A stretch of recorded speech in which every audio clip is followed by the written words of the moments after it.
நிலவின் ஒளியை பிடித்து பிடித்து பாலில் நனைத்து கன்னங்கள் செய்து விட்டார்.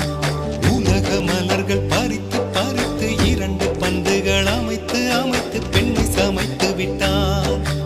அழகு என்பது ஆண்பாலா பெண்பாலா என்பதில் எனக்கு சந்தேகம் தீர்ந்தது. அழகு என்பது நிச்சயம் பெண்பாலடா.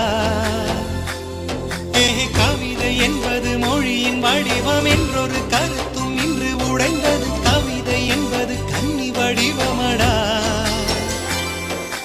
மின்னலை பிடித்து